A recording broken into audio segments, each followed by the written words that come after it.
আসসালামু আলাইকুম। এটা পেঁয়াজের ব্রেস্তা করে রেখে দিয়েছি। এখানে আলু ভাজা হচ্ছে লাল লাল করে। আলুগুলোকে তুলে নিলাম। মুরগিটাকে সব রকম মশলা মাখিয়ে নেব। মুরগিটাকে ভেজে নেব।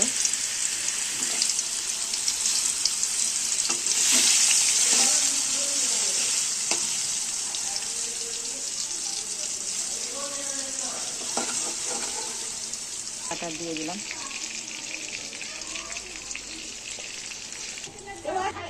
ভাজা মুরগিটা হাঁড়িতে ঢেলে দিলাম। পানি ঢেলে ঢেকে দেব।